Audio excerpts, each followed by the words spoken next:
Louvado seja nosso Senhor Jesus Cristo, para sempre seja louvado. Olá, família Santa Teresa, tudo bem com vocês? Espero e rezo a Deus para que sim. Hoje é dia 3 de junho de 2021, quinta-feira, dia de solenidade. Hoje a igreja celebra a solenidade do Santíssimo Corpo e Sangue de nosso Senhor Jesus Cristo, uma festa conhecida popularmente com o nome em latim, Corpus Christi, significa Corpo de Cristo. É a festa da Eucaristia, é a solenidade que celebra o Santíssimo Sacramento. A programação semanal da TV Terê, quinta-feira é dia de Lectio Divina. Então a ideia é que hoje, inspirados pela solenidade de Corpus Christi, nós possamos mergulhar mais uma vez na Santa Palavra de Deus, orientando-nos, sendo iluminados, melhor dizendo, por um texto bíblico que esteja ligado, faça alusão à solenidade que a Igreja hoje celebra. Sem mais delongas, então, o texto bíblico escolhido para a nossa Lectio Divina de hoje, de novo, dentro do espírito da solenidade de Corpus Christi, é o texto da primeira carta aos Coríntios, capítulo 11, versículos de 18 a 26. De novo, primeira carta aos Coríntios, capítulo 11, versículos de 18 a 26. Como é nosso costume, antes de nos depararmos com o texto bíblico, nós vamos rezar pedindo as luzes do Espírito Santo, porque a Lectio Divina, a leitura orante da Bíblia, como o próprio nome já diz, uma leitura em oração, não é apenas um estudo, uma meditação, é uma oração na qual nós permitimos que Deus nos fale e no momento oportuno também nós falamos a Deus e assim a nossa vida é iluminada nesse diálogo. E oração outra coisa não é senão esse diálogo com Deus que se utiliza de todas as dimensões da nossa existência, não apenas a nossa voz ou o nosso olhar ou o nosso ouvido, mas a oração ela utiliza todas as dimensões do nosso ser para esse diálogo amoroso com Deus, essa construção desse relacionamento amoroso com Deus. Então vamos pedir que o Espírito Santo de Deus nos ajude em mais esta experiência da leitura orante da Bíblia. Em nome do Pai, do Filho e do Espírito Santo. Amém. Deus nosso, Pai da luz, enviastes ao mundo a vossa palavra, sabedoria saída da vossa boca, sabedoria que tudo criou e que ilumina todos os povos da terra. Quisestes no início que vossa palavra encontrasse casa em Israel e que através de Moisés, dos profetas e das palavras dos salmos manifestasse a vossa vontade e falasse ao vosso povo do vosso Filho Jesus, o Messias. Finalmente, quisestes que este Jesus, vosso próprio Filho, palavra desde sempre junto de vós, que na plenitude dos tempos esta palavra se fizesse carne e viesse habitar no meio de nós, nascido do seio puríssimo da Virgem Maria e concebido pelo poder do Espírito Santo. Envia-nos, pois, ó Pai, agora nós vos suplicamos, o vosso Espírito Santo, para que nos dê um coração capaz de escutar e nos permita encontrá-lo nestas santas Escrituras e, finalmente, gere a palavra, o Verbo de Deus em nós, em nossa própria carne. Este Espírito que de vós, ó Pai, e do vosso Filho procede, retire o véu dos nossos olhos, nos conduza a toda a verdade e nos dê inteligência e perseverança.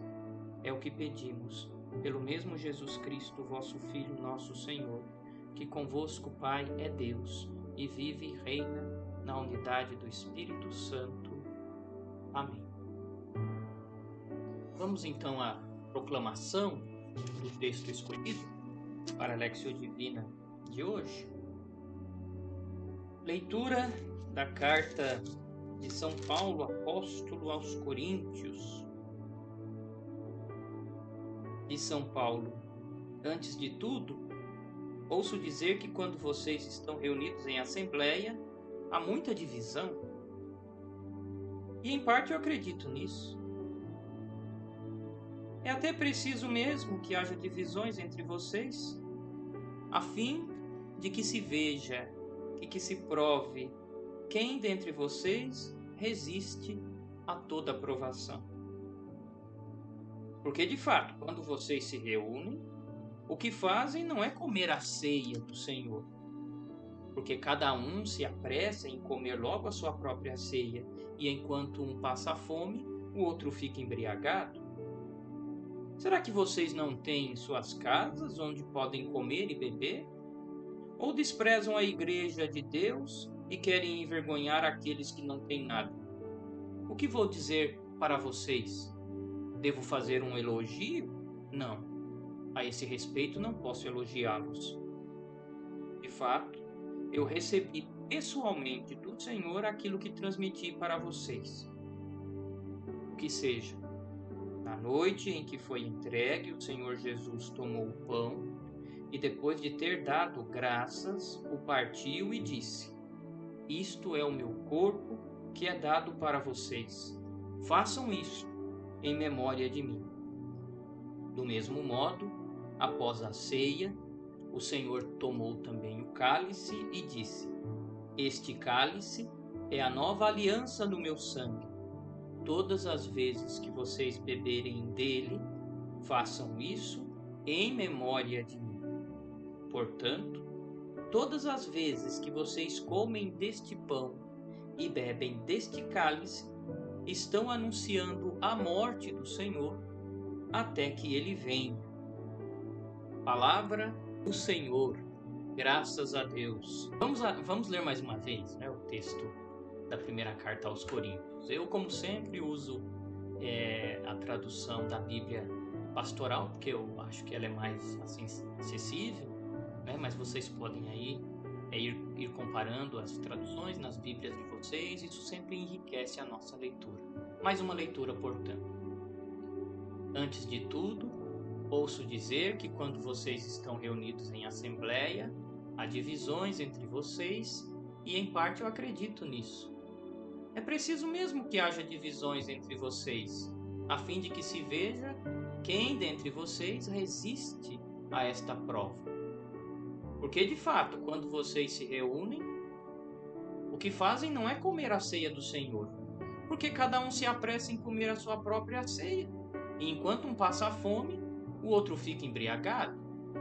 Será que vocês não têm as suas casas onde possam comer e beber? Ou desprezam a igreja de Deus e querem envergonhar aqueles que não têm nada? O que vou dizer para vocês? Devo tecer elogio? Não, nesse ponto eu não posso elogiá-los. De fato, eu recebi pessoalmente do Senhor aquilo que transmiti para vocês. Na noite em que foi entregue, o Senhor Jesus tomou o pão e, depois de dar graças, o partiu e disse: isto é o meu corpo, que é para vocês.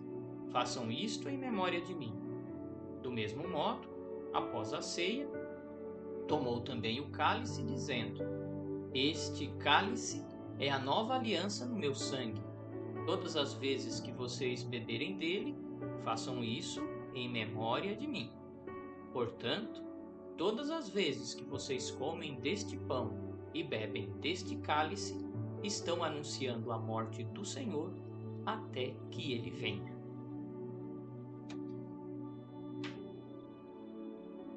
Depois da leitura, vamos começar um momento de estudo, diríamos assim, sobre o texto.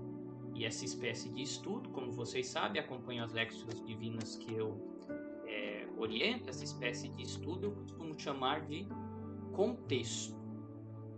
Nós já Nós já lemos o texto e agora vamos nos aprofundar no contexto. Em outras experiências da Lexio Divina que eu fiz aqui no canal do YouTube, inclusive selecionando textos da primeira carta aos Coríntios, eu pude dar toda uma contextualização histórica do ambiente que São Paulo encontrou naquela comunidade, né? A cidade de Corinto era uma cidade muito importante, né? Colônia romana, rota comercial, ficava ali né, na verdade, onde hoje é a Grécia. Existe inclusive um canal, não é? Hoje, um canal de navegação comercial feito ali, né? Escavado na rocha, porque a cidade está localizada de fato num lugar estratégico para as rotas comerciais, e isso desde os tempos antigos, desde os tempos de Paulo. Então não era uma cidadezinha qualquer, era uma cidade importante, principalmente, repito, né, a sua localização geográfica lhe dava uma importância comercial estratégica muito grande. Mas era uma cidade de cultura eminentemente pagã, grega. Havia sim uma pequena comunidade judaica ali, tanto que Paulo começa a pregação do evangelho pela comunidade judaica, mas não é muito bem recebido não. Então ele começa a se dirigir aos pagãos e, sobretudo, o povo das camadas mais baixas da sociedade acolhe a pregação de Paulo e começa a se converter.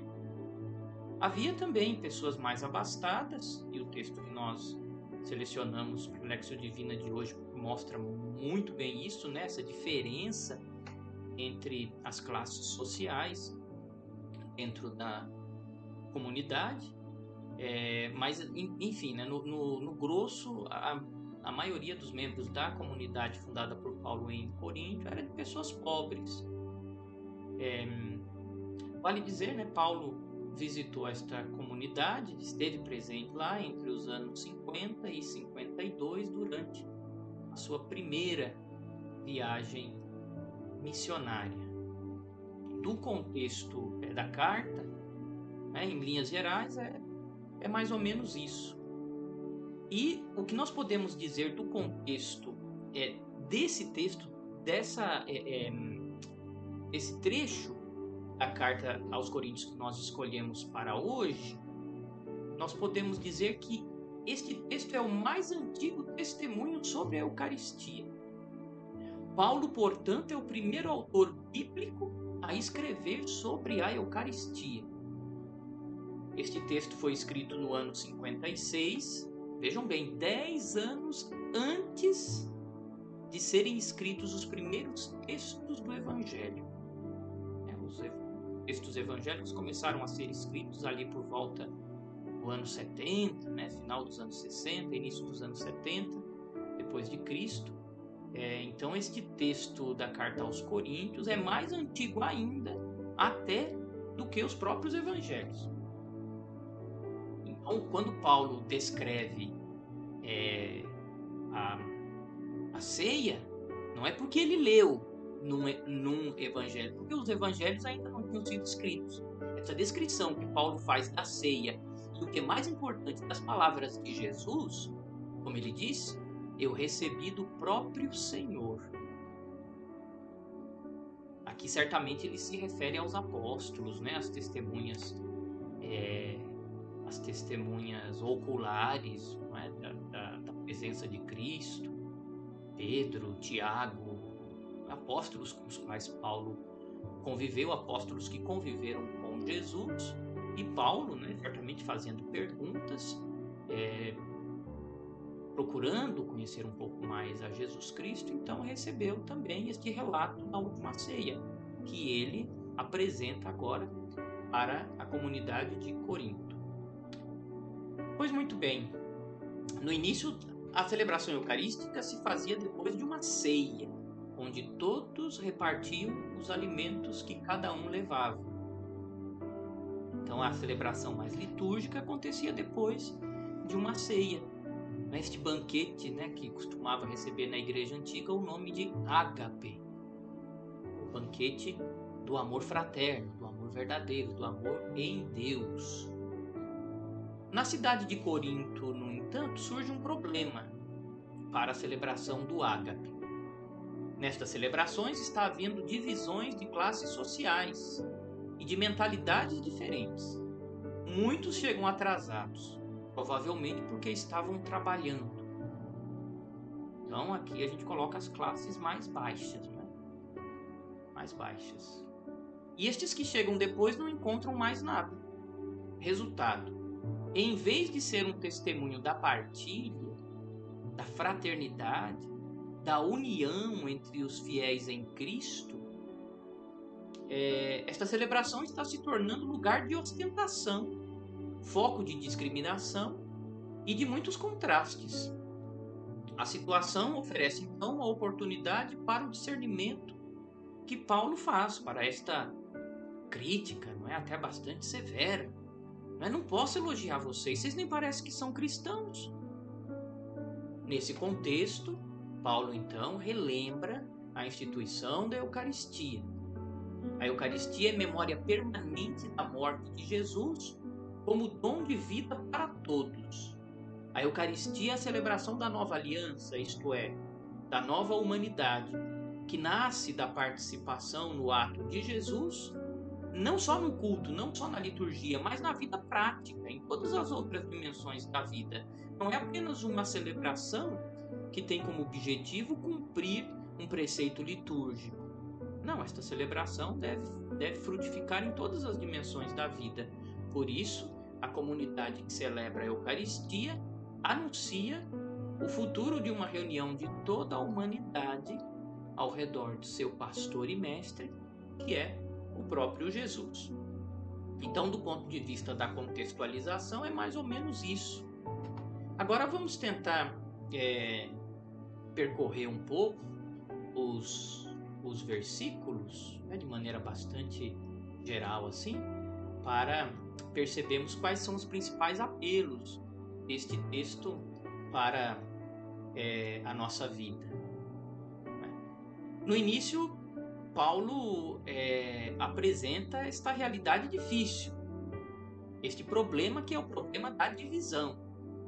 Nos versículos 18 e 19, o apóstolo diz que na comunidade existem divisões. O que Paulo está questionando aqui não são as diferenças, muito pelo contrário, ele diz, é até bom que isso exista, porque assim podemos perceber quem resiste à prova. E que prova é esta? A prova da unidade na diversidade. Na igreja, repito, existem estas diferenças, existe esta diversidade, mas ela não pode ser um obstáculo à unidade. Quando isso acontece, alguma coisa está muito errada. E não está se vivendo, portanto, a comunhão. Um dos nomes do sacramento da Eucaristia é justamente sacramento da comunhão. A palavra comunhão significa comum, união. Comum, união entre todos os fiéis. Se a Eucaristia, se a Assembleia Litúrgica Eucarística se torna expressão de divisão, de discriminação, então alguma coisa está muito errada. Esta Assembleia Eucarística, essa Eucaristia não está produzindo frutos de comunhão. E esta correção precisa ser feita, como faz o apóstolo aos cristãos da comunidade de Corinto. E aí ele, com toda a sinceridade que deve caracterizar um verdadeiro líder, um verdadeiro mestre, ele expõe o problema. Relata o problema. Quando vocês se reúnem, diz São Paulo ali no começo do versículo 20, quando vocês se reúnem, vocês não comem a ceia do Senhor de jeito nenhum, porque cada um se apressa em comer a própria ceia. Enquanto um passa fome, o outro fica embriagado. Como eu li aqui no texto que faz a contextualização, as pessoas que chegavam antes comiam, ostentavam, não é, a ceia que traziam, e aqueles que chegavam depois e que talvez trouxessem pouca coisa ou até não traziam nada porque confiavam na partilha da comunidade, não encontravam nada. Então isso não pode ser chamado de ceia do Senhor, de comunhão, de fração do pão. É outro nome, né, da missa, da Eucaristia, né? A missa também é chamada de fração do pão. O pão é partilhado para todos. Se isso não está acontecendo, então não está havendo de fato comunhão, não está havendo de fato Eucaristia. Então ele, ao perceber este problema, ele diz de maneira categórica: eu não posso elogiar vocês nesse aspecto. E Paulo diz isso porque em muitos outros aspectos ele elogia a comunidade de Corinto. A perseverança diante das perseguições. Paulo tinha um carinho muito grande por essa comunidade. Era uma comunidade bastante viva, ativa, mas, como acontece em toda e qualquer comunidade, sempre existem algumas limitações na vivência da fé que precisam ser corrigidas. E é muito importante ressaltar esse aspecto na vida da igreja, porque alguns cristãos são muito melindrados com a correção, né? Recebem qualquer correção, recebem uma orientação, seja ela do padre, seja de um irmão, dos grupos pastorais, geralmente alguém mais experimentado, ou alguém mais sábio, alguém mais que conhece de maneira mais profunda determinado assunto. Estas pessoas têm autoridade para nos corrigir e nós devemos ter a humildade para aceitar esta correção. Pior seria não corrigir. A igreja, inclusive, considera obra de misericórdia espiritual corrigir aqueles que erram. Então a correção faz parte da vida da igreja. E quem é cristão deveria se relacionar com ela sem maiores problemas, sem ficar com milindre, com dodói, com bico. Tudo isso caracteriza a infantilidade na fé. O cristão maduro aceita ser corrigido e até mais, agradece pela orientação de sua vida, de sua existência, cada vez mais para o caminho reto rumo ao Senhor, o caminho do Evangelho. Depois, ali nos versículos 23, 24 e 25, São Paulo descreve as atitudes de Nosso Senhor no cerne da Santa Ceia. Isso para que os coríntios, os membros da comunidade da igreja de Corinto, percebam no que consiste, qual é o sentido principal desta celebração. Isso não mudou na vida da igreja.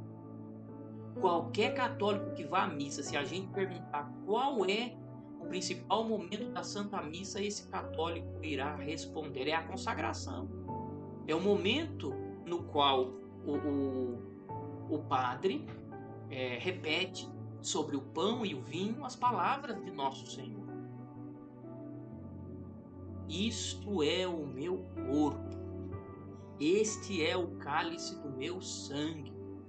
Neste momento se faz memória da paixão e morte de Nosso Senhor Jesus Cristo. Neste momento o sacrifício da cruz está sendo renovado. Neste momento o corpo crucificado do Senhor se faz presente ali no pão e no vinho. O sangue derramado por nós se torna presente nas espécies consagradas. Esta identificação do pão com o corpo e do vinho com o sangue não é invenção da igreja. Como São Paulo recorda, o próprio Jesus disse isso na última ceia.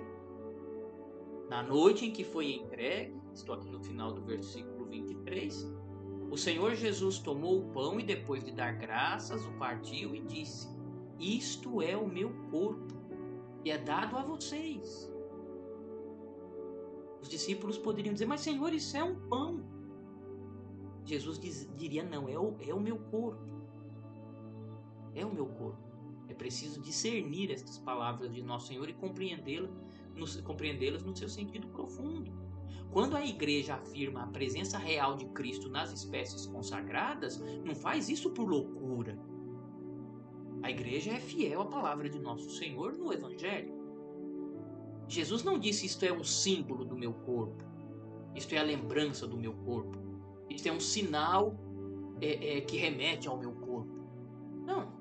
Jesus usou um verbo de identificação. Isto é o meu corpo. Um verbo que designa o ser, é o verbo ser. Jesus confere o seu próprio ser ao pão. Isto é o meu corpo. Este pão tem o meu ser. A mesma coisa se diga do vinho. Este é o cálice do meu sangue. Isto é o meu sangue. É um mistério, sem dúvida nenhuma. O padre, depois de consagrar o pão e o vinho, os apresenta para a assembleia e diz para o povo: eis o mistério da fé. O mistério da fé. Nós vamos terminar a Lectio Divina de hoje com o hino que São Tomás de Aquino compôs para a festa de Corpus Christi. E neste hino nós cantamos, né? Este mistério nós não vemos. É preciso ter fé no coração para compreender. Os cristãos que não desejam, né, que não se esforçam neste exercício de fé, deixam de considerar o pão e o vinho consagrados como presença real de Cristo. Aí passam a tratá-los como um sinal, como um símbolo, né? E a ceia apenas como uma reunião ritual.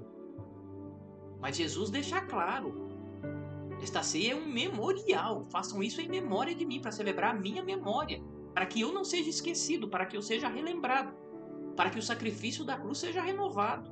E é isso que São Paulo diz no final do texto escolhido para a Lectio Divina de hoje. Portanto, diz o apóstolo, todas as vezes que vocês comem deste pão e bebem deste cálice, estão anunciando a morte do Senhor, até que ele venha. A igreja sempre ensinou que a missa é a renovação do sacrifício de Cristo.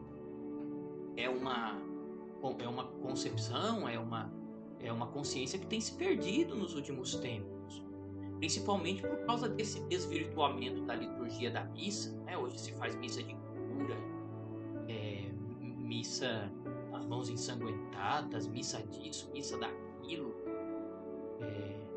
missa de cura. Olha, toda missa é de cura, toda missa é das mãos ensanguentadas, né? Toda missa renova por completo o sacrifício da cruz. E não estou aqui, claro, fazendo nenhuma crítica aos frutos que a graça de Deus produz nessas missas, né, nesses tipos de missa, se é que eu posso usar esse termo, né?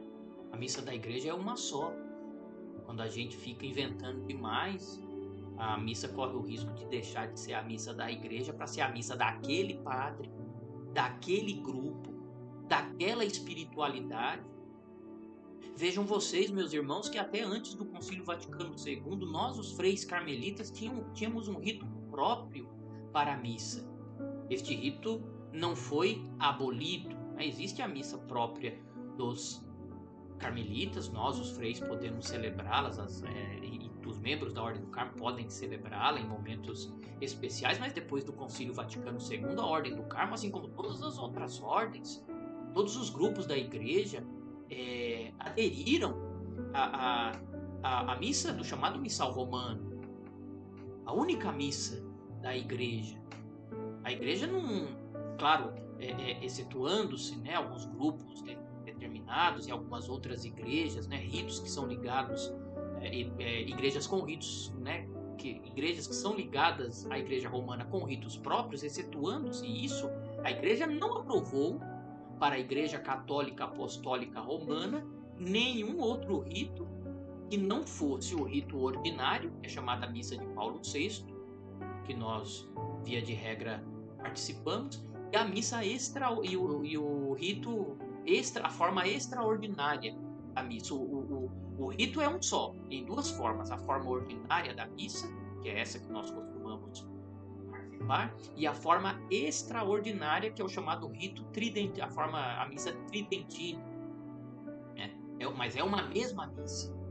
Então, quando a gente fica inventando mais, a gente esquece isso e deixa de anunciar a morte do Senhor para ficar anunciando outras realidades, dando ênfase a outras realidades. Eu sei lá, é uma missa de muita glorificação, de muito emocionalismo. Enfim, é preciso entender a missa, antes de mais nada, como memorial do sacrifício redentor de nosso Senhor Jesus Cristo. Se o padre não perde isso de mente, se a Assembleia não perde isso de mente, aí a missa é celebrada de maneira genuína e com muito fruto.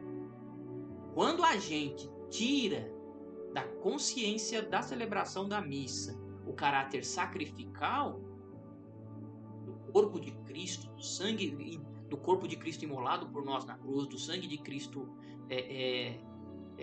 derramado por amor de nós, se a gente perde a consciência disso, a missa acaba, vira outra coisa, vira uma reunião,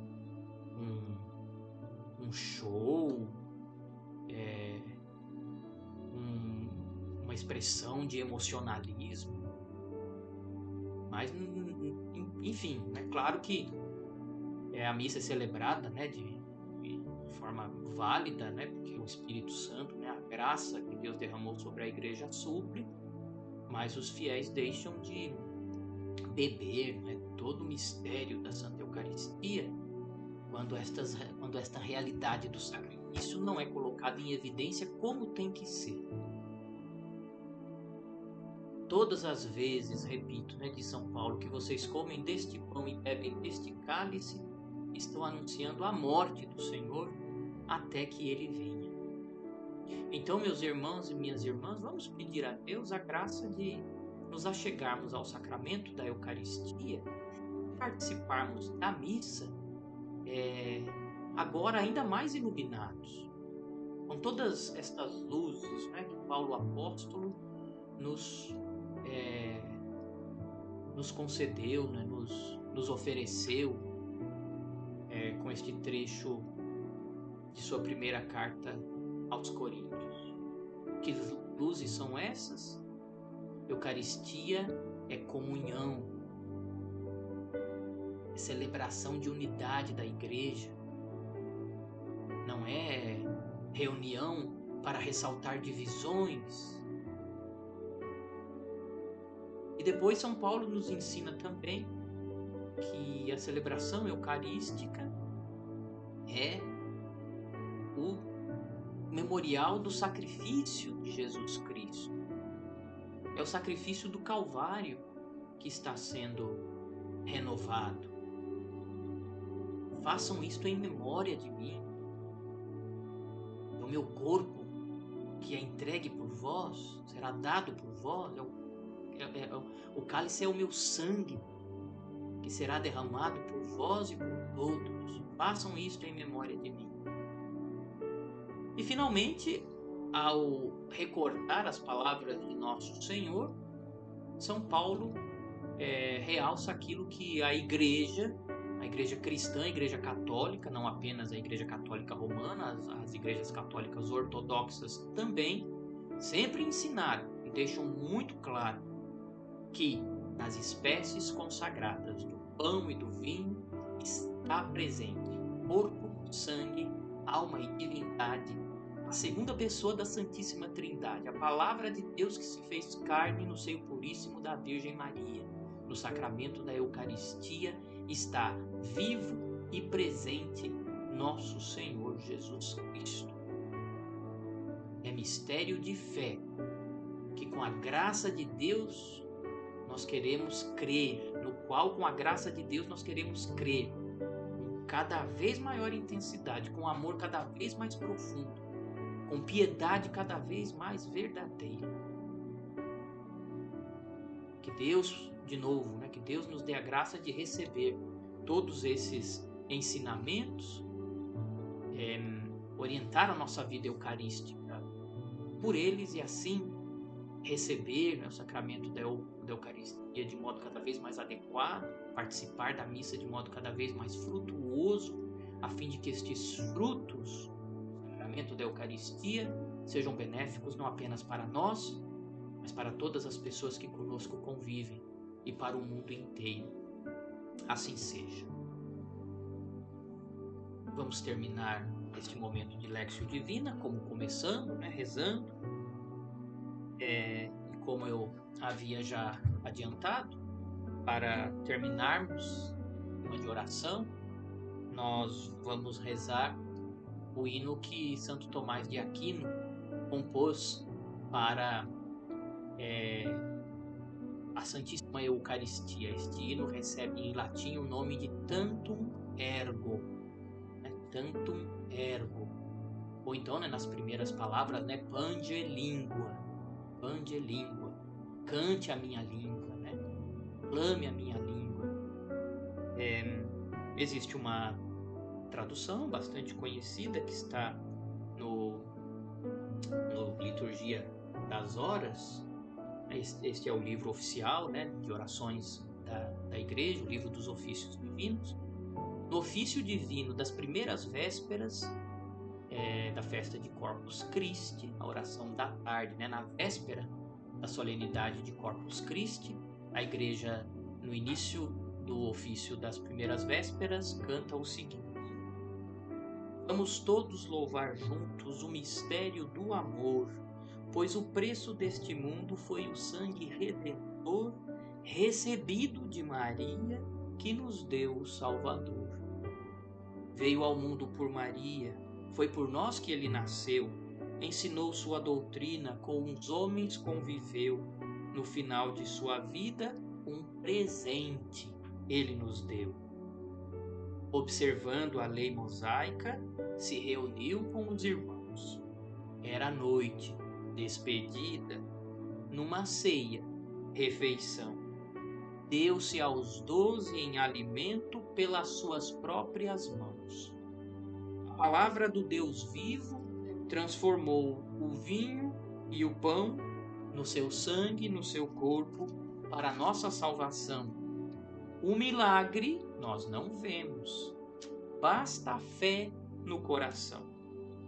Tão sublime sacramento adoremos neste altar, pois o Antigo Testamento deu ao Novo seu lugar. Vem a fé por suplemento, se os sentidos completar. Ao Eterno Pai cantemos e a Jesus, o Salvador. Ao Espírito exaltemos na Trindade eterno amor. Ao Deus uno e trino demos a alegria do louvor. Amém. O Senhor esteja convosco, Ele está no meio de nós.